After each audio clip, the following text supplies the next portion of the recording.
Hey everyone, welcome to my YouTube channel Bankers Avenue and my name is Preeti Tiwari. In this video I am going to tell you how to solve pre-level puzzles within few minutes for all banking exams. So stay tuned till the end of this video. Let's start the video.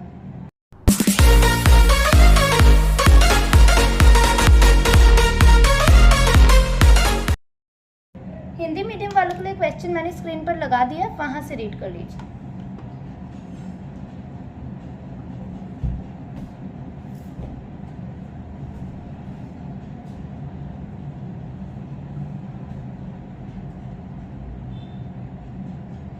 There were 8 events organized in 8 states C, F, H, L, M, Q, T and V on 10th, 17th and 24th of different months, April, August and November. Only one event was organized on any of the given day of the month. No event was organized between T and Q and both were organized in April. ठीक है, T और Q ना मतलब साथ में है. T और Q के बीच में कोई भी इवेंट जो है ऑर्गेनाइज नहीं किया गया और ये दोनों जो है अप्रैल मंथ में है. ठीक है, चलो ठीक है. Only 2 events were organized between the event in L and M such that event in L was organized before event in M.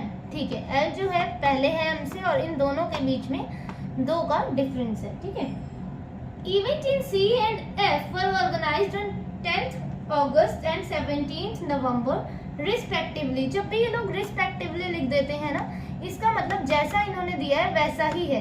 जैसे इन्होंने बता दिया है कि C जो है 10th अगस्त को है, ठीक है, और F जो है वो 17 नवंबर को है. ठीक है, तो ऐसे ही रखेंगे. और अगर ये ऐसे कर देते कि C एंड F जो है ना 10th अगस्त और 17 नवंबर में है but not in the same order, तो हम ये भी कर सकते थे कि एक बार C को 10 में रख देते, एक बार C को 17 और एक बार F को 10 और एक बार F को 17 में. पर इन्होंने रिस्पेक्टिवली लिख दिया तो हमारे लिए इजी हो गया कि हमें पता है कि C जैसा इन्होंने दिया है वैसा ही हमें एडजस्ट करना है. C को 10th अगस्त में और F को 17 नवंबर में. ठीक है, चलो. ओनली 2 इवेंट्स वर ऑर्गेनाइज्ड इन अगस्त. अच्छा, अगस्त में जो है ना सिर्फ 2 ही इवेंट हुए हैं. ठीक है, इससे मैं अभी क्लियर करती हूँ आपको. स्टेटमेंट रीड कर लेते हैं पहले. No event was organised between the event in C and L which was organised on 24 of a month. Event in V was organised after C but before F. Event in H was not the first और last to be organised. ठीक है, देखो पहले तो देखो यहाँ पे total जो है इवेंट्स कितने हैं. देखो टोटल इवेंट्स जो है हमारे पास 8 है. ठीक है, और 3 मंथ्स है हमारे पास और 3 ही डेट्स हैं. ठीक है, 3 डेट्स है ना ईच मंथ में, मतलब एक मंथ में 3 डेट्स हैं, तो मतलब 9 हो गए ये तो टोटल है ना. पर इसका मतलब इन्होंने देखो ये बता दिया कि अगस्त में ना 2 ही इवेंट हो रहे हैं, मतलब कि एक जो है ना एक जगह वेकेंट है हमारी. ठीक है, खाली है, उसमें कुछ नहीं आएगा. ठीक है, अब बनाना स्टार्ट करते हैं फिर देखते हैं. चलो, अप्रैल, अगस्त एंड नवंबर. अप्रैल, देखो अगस्त एंड नवंबर. ठीक है, क्या है 10, 17 एंड 24. 10, 17 एंड 24. 10, 17 एंड 24. 10, 17 एंड 24.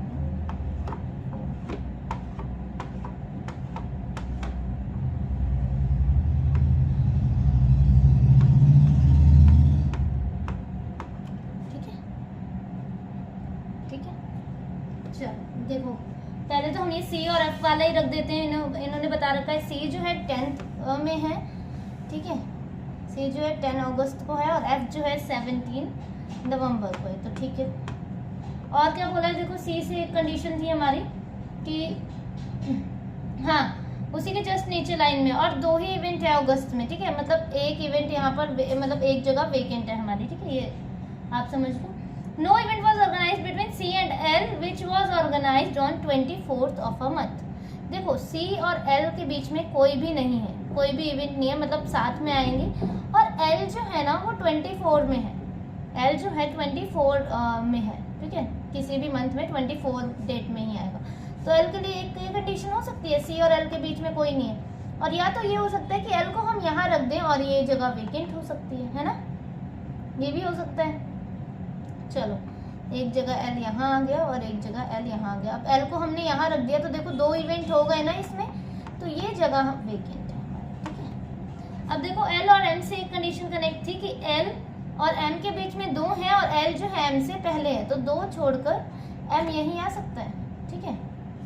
पर नहीं, देखो ये भी तो हो सकता है, इसमें 2 कंडीशन बन रही है, या तो 2 छोड़कर एम यहाँ आ सकता है, या तो कोई इवेंट क्या पता ये वेकेंट हो और यहाँ पे हो, तो 2 छोड़कर यहाँ भी आ सकता है। समझ आ रहा है आपको? देखो देखो मैं क्या कहना चाह रही हूँ। अगस्त में 2 ही इवेंट ऑर्गेनाइज हो रहे हैं, ठीक है। इन्होंने बताया है कि अगस्त में 2 ही इवेंट ऑर्गेनाइज हो रहे हैं, तो या तो कोई इवेंट यहाँ पर होगा या तो कोई इवेंट यहाँ पे होगा, ठीक है। अगर हमने कोई इवेंट यहाँ पे लिया, ठीक है, तो 2 ऑर्गेनाइज हो गए ना यहाँ पे, ठीक है, 2 ऑर्गेनाइज हो गए यहाँ पे, तो ये जगह क्या होगी हमारी, ये जगह वेकेंट होगी, मैंने क्रॉस कर दिया, ठीक है। उस हिसाब से एम कहाँ आएगा, एम यहाँ आएगा, आएगा ना यहाँ पे।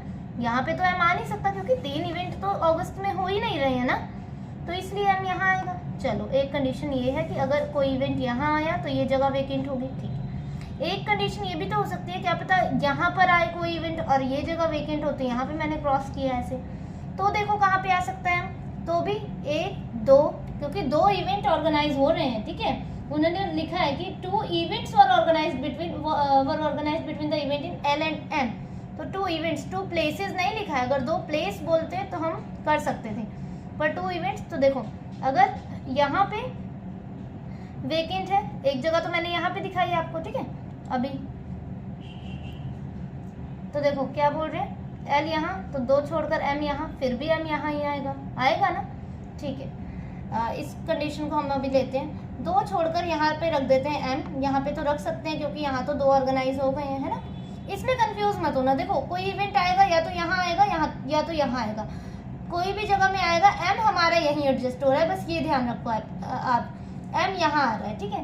पहले अब हम रीड करते हैं, अब देखते हैं, उसके बाद हम इस वाली कंडीशन को सेट करेंगे, है ना। या तो आपको अगर ज़्यादा वो हो रहा है, जैसे कंफ्यूज हो रहा है, तो आप ये भी कर सकते हो कि यहाँ वेकेंट कर लो, ठीक है, एक जगह यहाँ और एक कंडीशन बना के यहाँ, मैं बना के दिखा देती हूँ, मेरे पास स्पेस नहीं है यहाँ पे, ठीक है। देखो क्या लिखा है उसके नेक्स्ट लाइन में, event second third last line में, event in V was organised after C but before F. देखो वी जो है ना आफ्टर सी है पर बिफोर एफ है, ये बोला है इन्होंने, है ना। अच्छा, मतलब सी के बाद और एफ के पहले वी तो यहाँ ही आएगा। देखो मैं ना इसको यहाँ पे ऐसे कर देती हूँ एक जगह, ये वाली कंडीशन मैं बना रही हूँ, एल सी और यहाँ एफ सेम, ठीक है।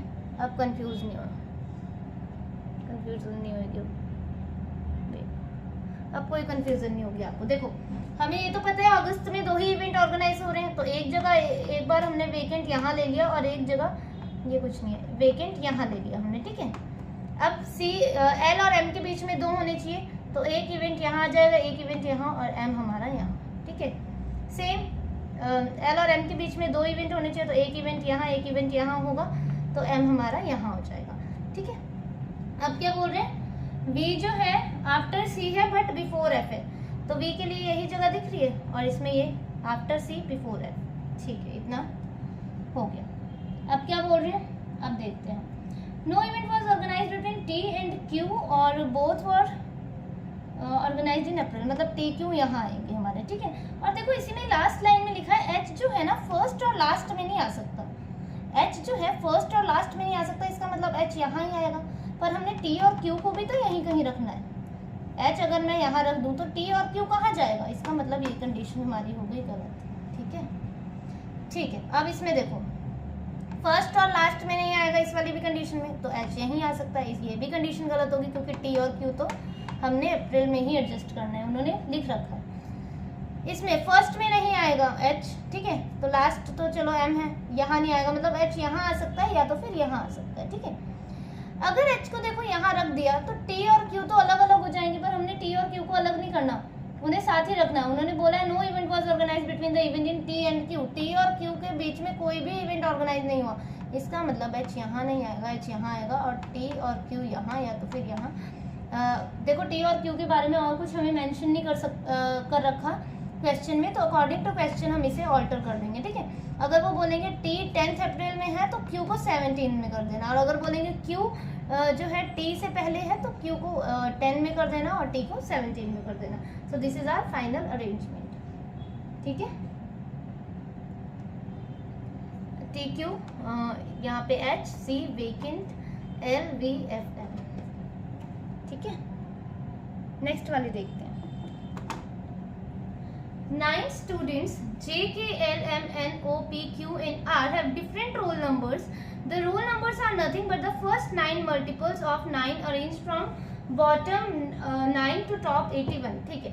रोल नंबर है, ठीक है, 9 से 9 के मल्टीपल्स हैं और बॉटम जो है 9 में है और टॉप जो है 81 में है, मतलब 18, 27, 36, 45, 54 से लेकर 81 तक है, ठीक है। रोल नंबर 9 रोल नंबर्स हैं हमारे, 9 स्टूडेंट्स हैं। Only one student has his or her roll number between N and R. L's roll number is a multiple of 36. Q's roll number is a perfect square number. 2 students have their roll number between Q and J. 2 students have their roll number between J and M. The number of students who have their roll number before L is same as the number of students who have their roll number after K. P's roll number is less than O's roll number. O's roll number is less than R roll number. The number of students having their roll number after M is same as the number of students having their roll number before N, ठीक है। देखो ये वाली line ना इसमें बहुत है, देखो एक तो पहले तो लास्ट वाली लाइन ही समझ लेते हैं। Number of student having their roll number after M is before N। M के बाद जितने भी रोल नंबर हैं N के पहले भी उतने ही होंगे। अगर N के बाद कोई एक पर्सन है तो M के बाद भी एक होगा। N के पहले अगर 2 हैं तो M के बाद भी 2 पर्सन होंगे। N के पहले अगर 3 है तो M के बाद भी 3 होंगे, और अगर M के बाद 0 पर्सन है, मतलब अगर किसी एंड में है ये, तो N भी एंड में होगा, मतलब अगर ये बॉटम में है तो ये टॉप में होगा, ठीक है। ऐसे ही एक और लाइन है इसमें, हाँ, the number of student who have their roll number before L is same as after K। L के पहले जितने हैं K के बाद उतने ही हैं। अगर L टॉप में है तो ये बॉटम में होगा, ठीक है। मतलब अगर L के ऊपर एक भी पर्सन नहीं है तो K के नीचे भी एक भी पर्सन नहीं होगा। इसके ऊपर अगर एक पर्सन है तो K के नीचे भी एक होगा। L के ऊपर अगर 2 है तो K के नीचे भी 2 होंगे। अगर इसके ऊपर 3 तो यहाँ भी 3, ठीक है, सेम होगा। और तो कोई लाइन नहीं है। 9 के मल्टीपल्स मतलब 9 का टेबल ही लिख देना है हमें, ठीक है।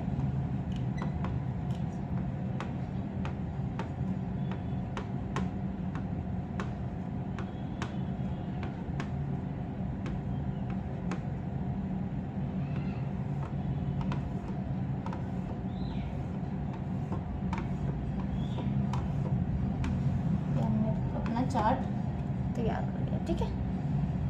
1 2 3 4 5 6 7 8 9 क्या बोला है, 1 स्टूडेंट है N और R के बीच में, तो यहाँ से निकालें। L role number is a multiple of 36, तो 36 का मल्टीपल क्या हो सकता है, 36 2 72, तो L यहाँ आ सकता है या तो फिर यहाँ आ सकता है, ठीक है। एक जगह L को यहाँ रख देते हैं और एक जगह L को हम यहाँ रख देते हैं, ठीक है। आगे क्या बोल रहे हैं, Q's role number is a perfect square number. अच्छा,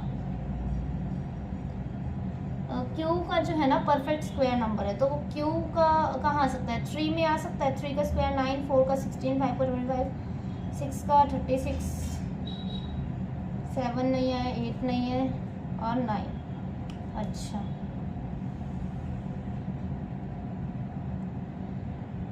तो Q यहाँ आ सकता है या तो फिर यहाँ आ सकता है ना। और इसमें Q यहाँ आ सकता है और या तो फिर यहाँ या तो फिर यहाँ, है ना। ठीक है, कोई बात नहीं, देखते हैं अभी इसकी एक कंडीशन यहाँ पे बना लेते हैं और इसकी देखते हैं 2 मिनट। देखो Q और J के बीच में 2 पर्सन है और J और N के बीच में भी 2 पर्सन है ना, ये भी बोला है ना। 2 students have their roll number between Q and J and 2 students have their roll number between J and N।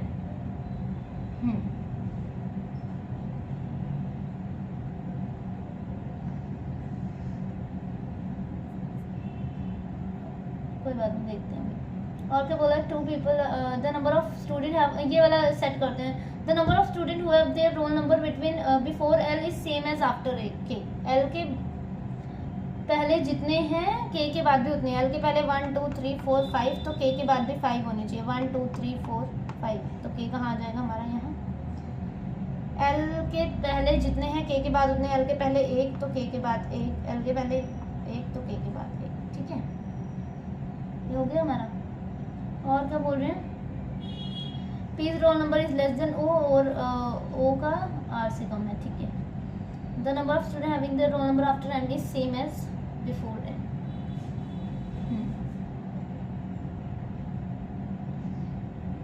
देखो क्यू अगर अब हम यहाँ रखेंगे, क्यू का कंडीशन था ना, क्यू जो है परफेक्ट स्क्वायर में है, ठीक है, तो क्यू कहाँ कहाँ आ सकता है इसमें, 9 में आ सकता है, 36 में और 81 में। यही है सिर्फ हमारे परफेक्ट स्क्वायर, है ना, और तो कोई नहीं है। चलो क्यू को इस वाली कंडीशन में 9 में रखते हैं, तो क्यू 2 छोड़कर जे आ सकता है, नहीं आ सकता, मतलब ये 9 में नहीं आएगा। 36 में ऐसे ही नहीं आ सकता था, क्यू सिर्फ अब यहाँ आ सकता है, 2 छोड़कर जे वो भी नहीं आएगा, कंडीशन गलत, कंडीशन गलत होगी हमारी, ठीक है। पता लगा ना, जे नहीं सेट कर पाए हम इसलिए। अब इस वाली में 9, 36 या 81, तो ठीक है, क्यू यहाँ तो 2 छोड़कर जे आ सकता है और 2 छोड़कर एम भी आ सकता है, क्योंकि क्यू से 2 छोड़कर जे, क्यू और जे के बीच में 2 हैं और जे और एम के बीच में 2 हैं, मतलब ये 9 में तो आ सकता है। 36 में देखते हैं, क्यू 2 छोड़कर अगर जे नीचे रखेंगे तो एम नहीं सेट हो पाएगा। देखो क्यू अगर या तो ऊपर आएगा या तो नीचे आएगा, पहले मैंने नीचे देखा, देखो 2 छोड़कर जे यहाँ आएगा तो 2 छोड़कर एम नहीं आ सकता। चलो क्यू 2 छोड़कर जे यहाँ, देखो क्यू को यहाँ रखा मैंने, क्यू को अगर यहाँ रखते हैं तो 2 छोड़कर जे अगर यहाँ रखा तो 2 छोड़कर एम नहीं रख पाएंगे, ठीक है। ऊपर से देखते हैं, 2 छोड़कर जे रखा तो फिर भी एम नहीं रख पाएंगे, मतलब क्यू यहाँ नहीं आ सकता। अब एक कंडीशन ये बचती है क्यू की और एक कंडीशन ये बचती है, दोनों सेट कर देते हैं अब यहाँ पे। क्यू 2 छोड़कर जे, 2 छोड़कर एम, 2 छोड़कर जे, 2 छोड़कर एम, ठीक है। एम से क्या थे कि एम के बाद जितने हैं एन के पहले भी उतने हैं, एम के बाद यहाँ से देखो 2 तो एन के पहले भी 2, ठीक है। अब देखो ऐसा जरूरी नहीं होता कि एम के बाद अगर चेक कर रहे हो तो एन के पहले कर लो, आपको जहां से इजी लगा करे ना आप वहां से चेक कर सकते हो। बस ये ध्यान रखना कि अगर आप एन के पहले से कर रहे हो तो एन के बाद से कर लो, ठीक है। देखो इन्होंने ये बोला है ना कि एम के बाद जितने भी हैं एन के पहले उतने ही होने चाहिए, तो हम ये भी तो कह सकते हैं कि एम के पहले जितने हैं एन के बाद उतने ही होने चाहिए। आ रहा है समझ आपको? जहां से इजी लगा करे वहां से किया करो। देखो हम इसमें एम के बाद से नहीं गिनेंगे, एम के पहले से गिनेंगे। एम के पहले कितने हैं 2, तो एन के बाद भी कितने होंगे 2 ही होंगे। यहाँ आया समझ?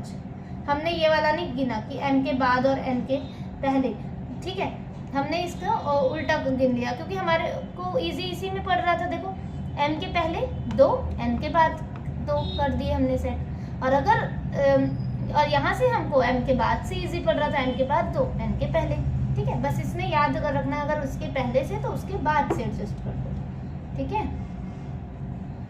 क्या बोला अब 1 स्टूडेंट है एन और आर के बीच में, तो आर यहाँ आ गया, एक छोड़ के आर यहाँ। और देखो क्या बोल रहा, पी का जो रोल नंबर है ना वो ओ से कम है, ठीक है, और ओ का रोल नंबर आर से कम है, मतलब ऐसा एडजस्ट होगा। आर के नीचे ओ और पी आने चाहिए, तो ओ और पी आ गए, यहाँ कहाँ रखेंगे, ये कंडीशन गलत। Q L N J R O M K P, ठीक है।